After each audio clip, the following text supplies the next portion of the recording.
Hello there, I'm Azaria Tagaya and you're watching Nightline. Here are the top stories. Proposal to improve civil servant salary to be announced on May 1st.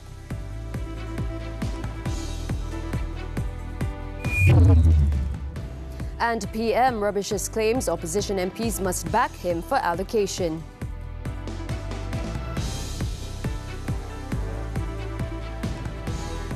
Good morning. The proposed improvements, including efforts to increase the net income of civil servants, will be announced at the upcoming Labour Day gathering. Prime Minister Datuk Seri Anwar Ibrahim said this after chairing the Public Service Remuneration System Review Main Committee JIKSPA meeting on Friday to further discuss the civil service salary structure. In a posting on his Facebook account, Anwar, who's also the Finance Minister, said that the meeting has almost finalised the improvements to the new civil service salary structure. He added that the matter would be decided at the upcoming Cabinet meeting. Anwar also emphasised the government's commitment to enhancing the civil service salary structure through the Public Service Remuneration System Review (SSPA) amidst the challenging economic conditions and global geopolitical uncertainties. He stated that the government is shouldering this responsibility after taking into account the pressure of the cost of living, especially for low-income civil servants. He also hoped that the announcement on May 1st will motivate the 1.5 million civil servants in the country to increase productivity and provide the best service to the people. Previously, when tabling the 2024 budget on October 13th last year, the Prime Minister announced that the SSPA would be fully implemented from 2025. In another development, the Prime Minister has denied opposition claims that its members of parliament will only be given allocations if they pledge support for his leadership. Instead, Anwar said the government's focus was on stability and economic growth. Kepada TPM Datuk Seri Fadilah dan Datuk Kuasa, dia tidak ada syarat nak sokong Perdana Menteri, tak ada seperti mana ditohmah oleh pembangkang. Perbincangan supaya kerajaan stabil dan kita tumpu kepada pertumbuhan ekonomi dengan menjamin keamanan dan kestabilan. Anwar added that further details on the matter will be announced by Deputy Prime Minister Datuk Seri Fadilah Yusof soon. On Thursday, Fadilah said the Unity Government Secretariat's top leadership had decided in principle to consider allocating funds for opposition MPs. He also said that a draft memorandum of understanding will be prepared and presented to the opposition for negotiation. Now, Anwar also said that he does not want to be dragged into discussions over the purported addendum order on house arrest involving former Prime Minister Datuk Seri Najib Tun Razak. He said that this was because the matter falls under the jurisdiction of the Federal Territories Pardons Board and also involves the Yang di-Pertuan Agong and the Malay rulers. Saya tidak mahu terlibat dalam perbincangan soal addendum dan sebagainya kerana ini bidang kuasa lembaga pengampunan. Selepas itu, kuasa mutlak wewenang sepenuhnya Yang di-Pertuan Agong atau Raja-Raja Melayu negeri berkenaan. Anwar said this to the media after performing Friday prayers at the Bandar Technology Mosque in Kajang on Friday. He stressed that the government's position is not to challenge any decision involving royal institutions in court. The Prime Minister also pointed out that all parties must accept this fact and continue to focus on ensuring peace, strengthening the political stability of the country and developing the nation. On the affidavit filed by Deputy Prime Minister Datuk Seri Ahmad Zahid Hamidi regarding the issue, Anwar said it was done in his capacity as UMNO President. On April 9th, Zahid filed an affidavit at the Kuala Lumpur High Court claiming to have cited a copy of an addendum order for Najib to complete his remaining prison sentence under house arrest. Najib has been serving his sentence in Kajang prison since August 23, 2022 after being convicted of embezzling 42 million ringgit in funds belonging to SRC International Sendirian Berhad. Hundreds of bags of rice, flour and sugar as well as canned sardines were dumped at a Pahang landfill due to contamination concerns after rat carcasses were found in the area where the food items were being stored. Former Deputy Home Minister Datuk Seri Ismail Mohamad Said has admitted responsibility in the matter, stating that the items were disposed of as they had been contaminated and were no longer fit for public consumption. Photos and videos of the food items at the Jalan Pintasan Rumpun Makmur, Gunung Senyum landfill in Temerloh had earlier went viral, with the public questioning the wastage. In a statement, Ismail said the items were from stock reserves he had prepared for his constituents when he was the Kuala Krau MP to ensure that they would always be available to meet the public demand at the time. He clarified that the food items were bought before GE15 using his personal funds and does not involve government allocations for pandemic relief or flood preparations. Ismail said on April 5th he received a complaint from a neighbour that there was a foul smell emanating from the area where the items were being stored. Checks led to the discovery of several rat carcasses, and it was found that the rice and kitchen items had been contaminated.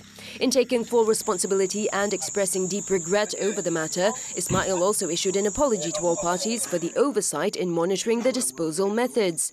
Meanwhile, Pahang Solid Waste and Public Cleansing Management Corporation Director Shahrudin Hamid said it was found that the landfill in question had been operating without its approval. Tapak perusahaan itu tidak mendapat lesen daripada kita untuk dioperasikan. So kita akan lakukan siasatan ni. Itu kita akan buatlah. So yang itu the further ni tu kita akan bincang dengan pihak Krau untuk macam mana untuk kita memastikan pengurusan si pekerja di kawasan itu lebih teratur.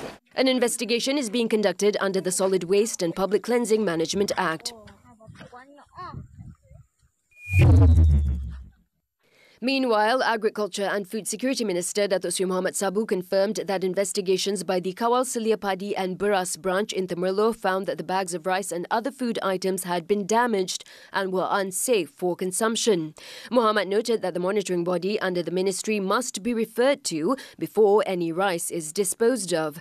In a statement, he said the ministry views the matter seriously and has directed for an immediate investigation to be carried out by the Temerloh Rice and Rice Supervision Office regarding the incident. The ministry also urged all parties to refrain from speculating on the matter, as it is still under investigation under the Control of Paddy and Rice Act, Act 522, which deals with the destruction of paddy or rice.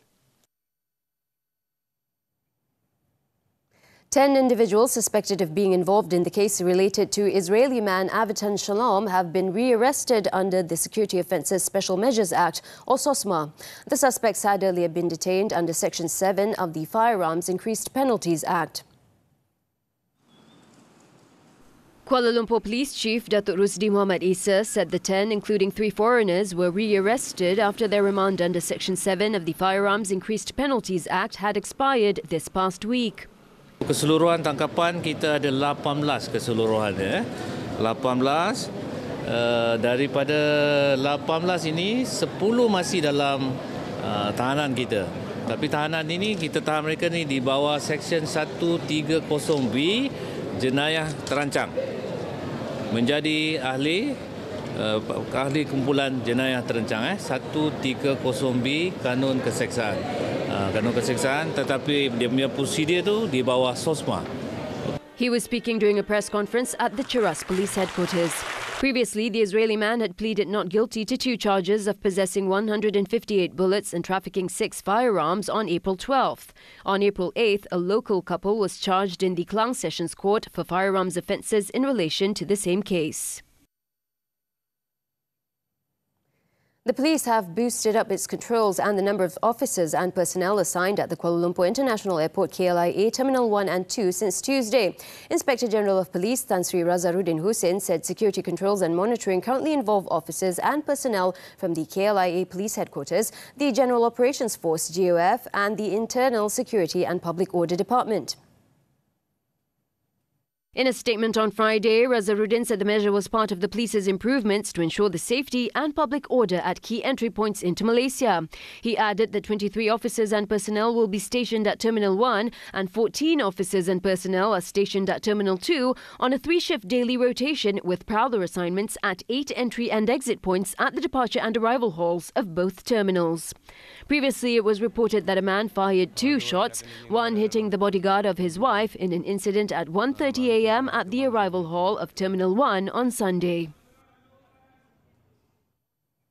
In Selangor, a security guard was charged in the Bangi Magistrates Court on Friday with the murder of his 6-month-old son. However, no plea was recorded from 25-year-old Muhammad Aizat Samin after the charge was read out to him before Magistrate Nurdiana Nawawi, as murder cases fall under the jurisdiction of the High Court. Aizat was accused of murdering Muhammad Aisar Wildan at an apartment in Bandar Tasik Kesuma, Branang between 8 p.m. on April 14th and 7:40 a.m. the following day.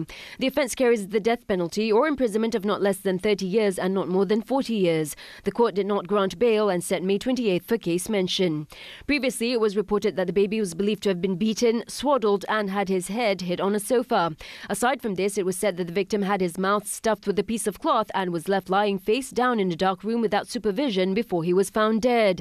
The incident occurred when the wife and their eldest child, aged 2, had gone to their in-laws' house while the husband was left alone with the baby in their apartment unit.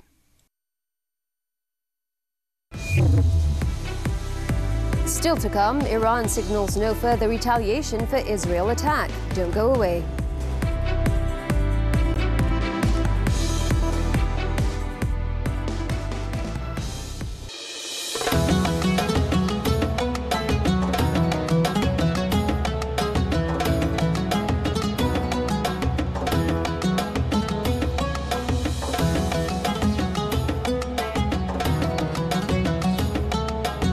Dapatkan arah kiblat, doa harian dan Al-Quran secara digital di aplikasi Waktu Salat Malaysia, kini berwajah baru.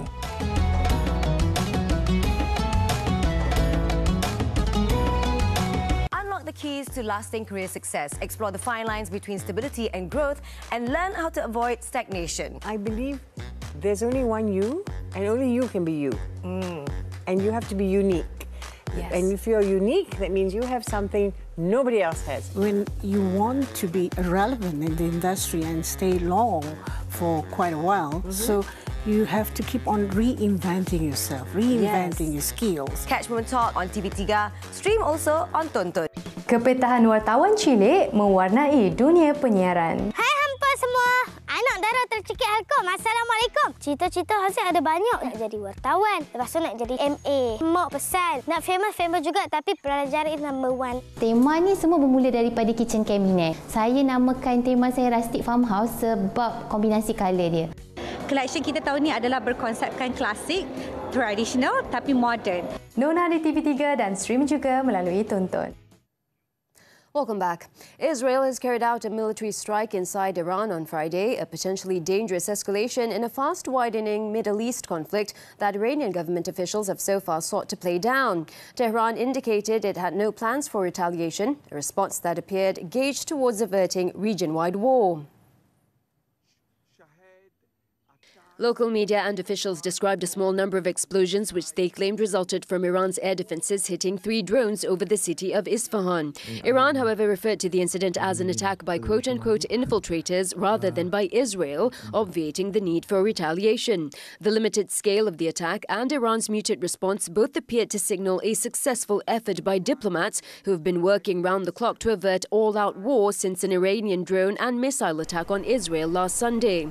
Both Iran and Israel had been heading towards direct confrontation since a presumed Israeli airstrike on April 1st that destroyed a building in Iran's embassy compound in Damascus and killed several Iranian officers, including a top general.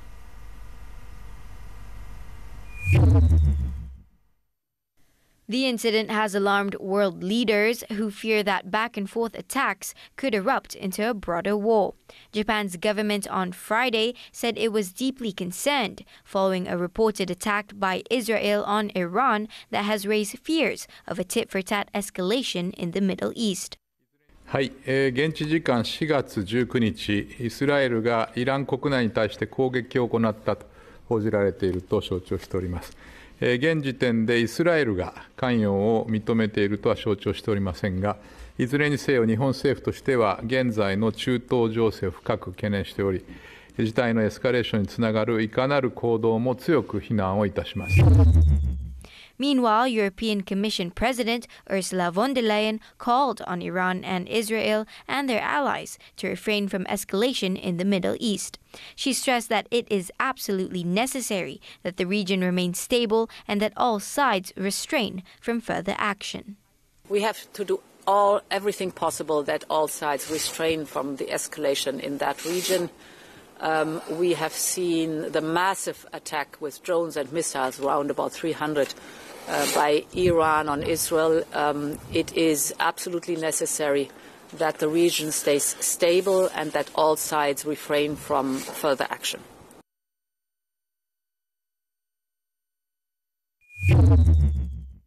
In the meantime, Prime Minister Datuk Seri Anwar Ibrahim said he will hold discussions with the Foreign Ministry on the evacuation of Malaysian citizens from Iran should the situation in the country escalate. Anwar said this following international reports regarding alleged Israeli-guided missile strikes on a site in Iran.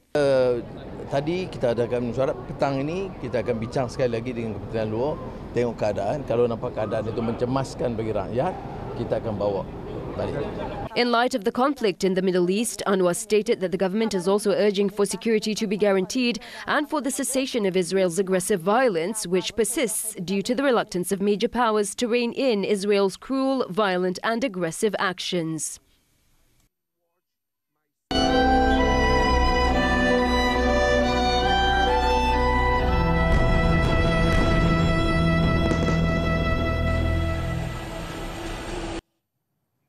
Within the last 24 hours, the Zionist forces have deployed more troops to areas adjacent to Rafah and destroyed agricultural land in the eastern areas of the district. The regime had also intentionally destroyed the health system in the northern Gaza Strip, leaving more than 600,000 Palestinians without medical or health services. The ruthless forces also renewed airstrikes on different parts of the area. In the Shati refugee camp west of Gaza City, the strikes killed 4 Palestinians and wounded several others. Other strikes targeted the southern part of Gaza City and the Sheikh Radwan neighborhood in the city, where 5 Palestinians were killed. Gaza's health ministry says that a total of 42 people were killed and 63 injured on Friday alone. To date, at least 34,012 people have been killed and 76,833 wounded in Israeli attacks on Gaza since October 7th. Meanwhile, the United States has vetoed a bid to make Palestine a full-fledged member of the United Nations Security Council on Thursday, rebuffing a Palestinian push to gain broader international recognition. 12 of 15 Security Council members voted in favour of the proposal, while the United Kingdom and Switzerland abstained. Although the Palestinian Authority received enough support to have its bid referred to the General Assembly for confirmation, the negative vote from the US, which wields veto power, was enough to block it. After vetoing the measure, the US Deputy Envoy to the UN said Washington believes that there is no other path to Palestinian statehood than through negotiations between Israelis and Palestinians. Palestinian President Mahmoud Abbas, in the meantime, called the US veto unfair, unethical and unjustified, terming it as an aggression that pushes Palestine towards an abyss.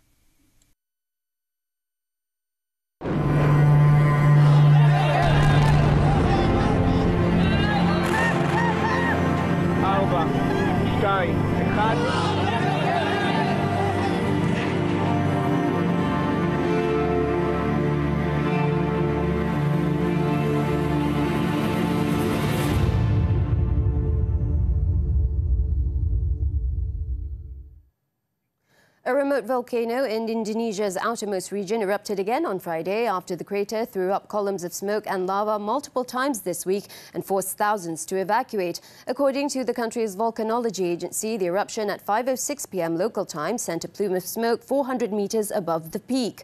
While officials said Mount Ruang had started to calm on Friday, authorities maintained the highest alert level on a 4-tiered system, which indicates high volcanic activity. Officials have also urged residents to remain more than 6 kilometers from the crater. Mount Ruang erupted nearly half a dozen times in 24 hours beginning late Tuesday, stirring a mix of fiery orange lava, a towering ash column and volcanic lightning.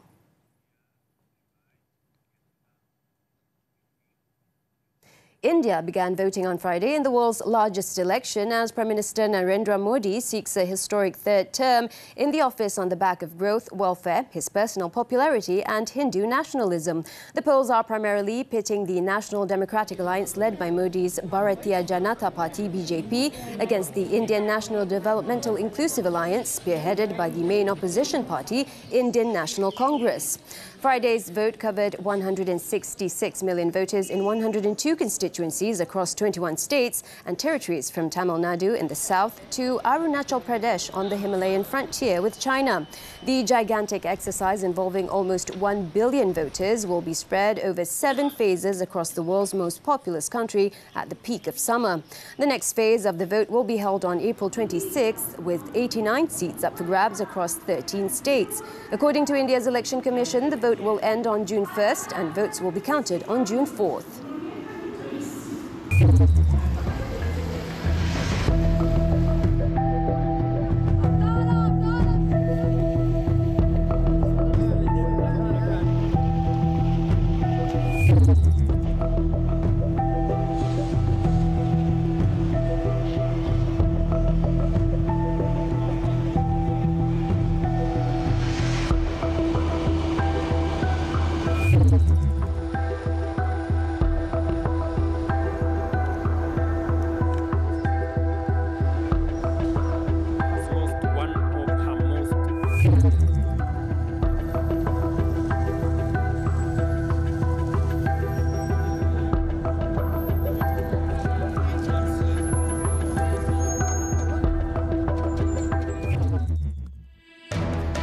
Swiatek makes a winning start. Sports right after this breather.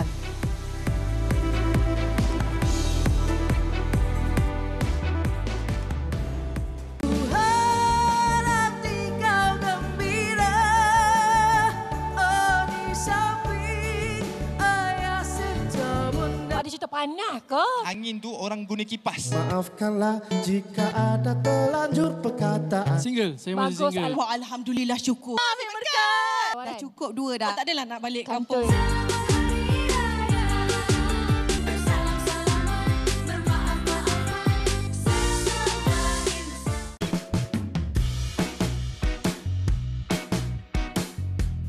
Loya, muntah dan cirit birit. Kalau dah termakan tu, bila dah makan tu dah boleh rasa dah. Rasa dia pahit. Lebih mengurungkan, dehidrasi akibat keracunan makanan boleh meragut nyawa. Dah tak boleh, dah tak mampu nak berdiri.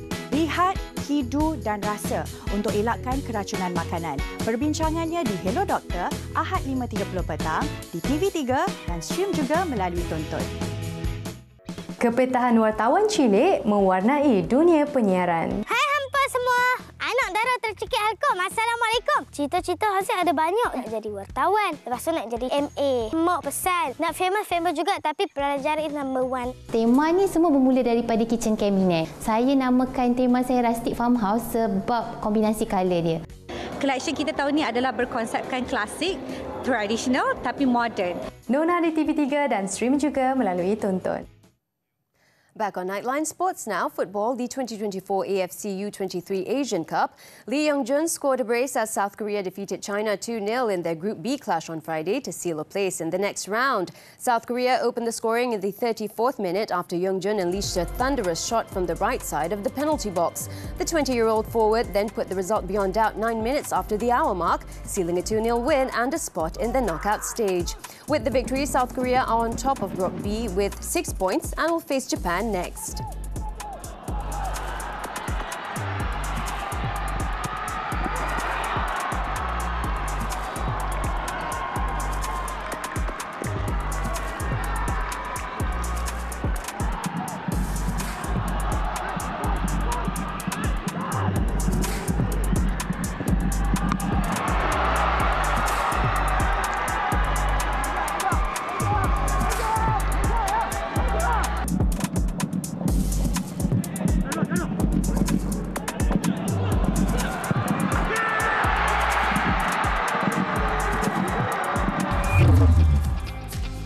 In a Group A match, Qatar sealed their place in the knockout stage in dramatic fashion with the last grasp's 2-1 victory over Jordan. Qatar broke the deadlock in the 40th minute through Abdullah Al-Yazidi, who struck from the edge of the penalty box. Jordan, however, equalised 7 minutes into the second half thanks to Arif Al-Hajj's spot kick. The match looked to be heading for a draw until Muhammad Al-Manai headed in a free kick in the 13th minute of added time, sealing a 2-1 win for the hosts. With the results, Qatar stand at the top of the group with 6 points, while Jordan is in third with 1 point.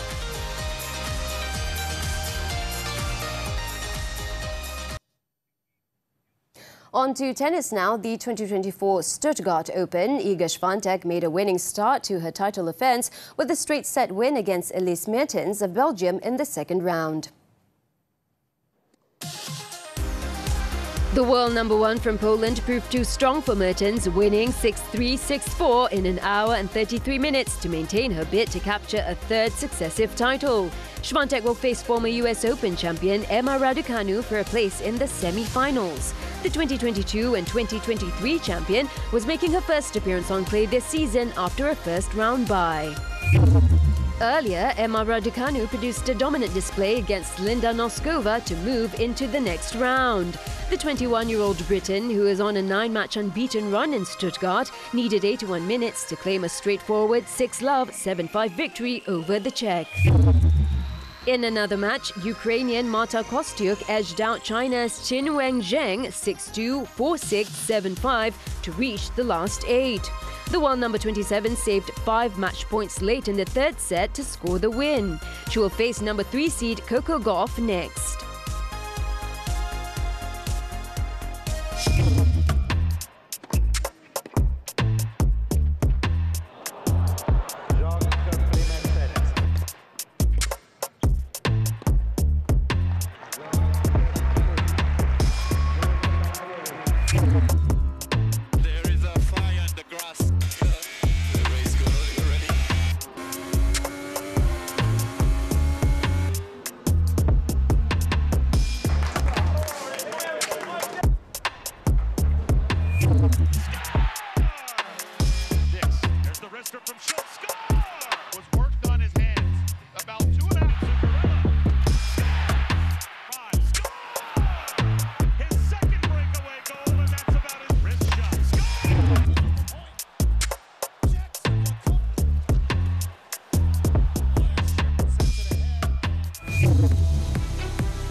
Drugs worth nearly R1 million seized. The details when Nightline returns.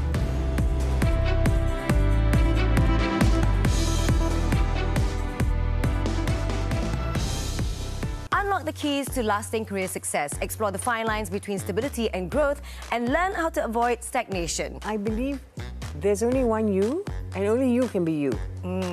And you have to be unique. Yes. And if you're unique, that means you have something nobody else has. When you want to be relevant in the industry and stay long for quite a while, so you have to keep on reinventing yourself, reinventing your skills. Catch Women Talk on TV3, stream also on Tonton. Kepetahan wartawan cilik mewarnai dunia penyiaran. Hai hampa semua, anak dara tercekik Helcom. Assalamualaikum. Cita-cita Haziq ada banyak. Nak jadi wartawan, lepas tu nak jadi MA. Mak pesan, nak famous juga tapi pelajar is number 1. Tema ni semua bermula daripada kitchen cabinet. Saya namakan tema saya Rustic Farmhouse sebab kombinasi colour dia. Collection kita tahun ni adalah berkonsepkan klasik, tradisional tapi modern. Nona di TV3 dan stream juga melalui Tonton.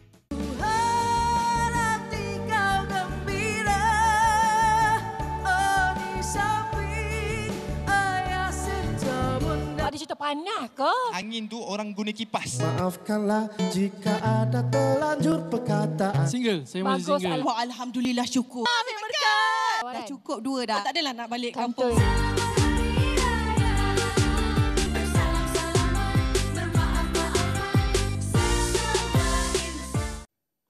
Nightline continues. The Pulau Pinang Customs Department have thwarted a drug trafficking attempt following the seizure of some 30 kilograms of methamphetamine worth about R1 million. State Customs Director Roslan Ramli said the drugs were found in 2 bags containing 30 packets labelled as Chinese tea that had been left under a tree at a gated community in Bukit Gambir on April 4th. Acting on information from the public, a team of narcotics officers from the Customs Intelligence Unit had been sent to the housing area in order to monitor any possible trafficking activities. Roslan said, however, after more than 8 hours of surveillance, officers detected no signs of movement. Further checks on the area then led to the discovery of the bags, which had been left under a tree. The packets contained crystals believed to be methamphetamine. Authorities are now on the hunt for the suspected drug traffickers. The case is being investigated under Section 39B of the Dangerous Drugs Act. Also in Pulau Pinang, a former store manager was charged at the Butterworth Sessions Court on Friday with criminal breach of trust involving more than 200,000 ringgit. 31-year-old Muhammad Rizal Zainal Abidin claimed trial to the charge, which was read to him by the court interpreter before Judge Nur Aini Yusof. Rizal, who was entrusted with the company's property, is alleged to have committed breach of trust by fraudulently using proceeds from sales worth more than 200,000 ringgit for his own use. He allegedly committed the offence at a convenience store at Jalan Bagan Ajam at about 3:40 p.m. on June 23rd last year. He was charged under Section 408 of the Penal Code, which carries a jail term of between 1 and 14 years and liable to fine or whipping upon conviction. The judge set bail at 15,000 ringgit with one shorty. May 20th has been fixed for mention, as well as for the accused to appoint a lawyer and submission of documents.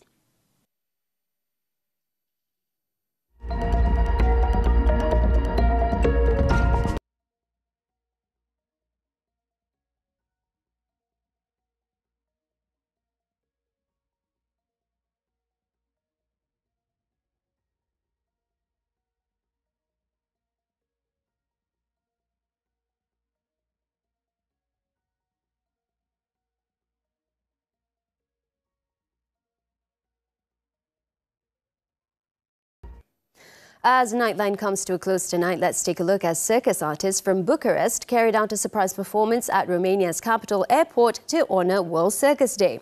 I'm Azaria Tagaya. Thank you for tuning in, and we'll see you next time.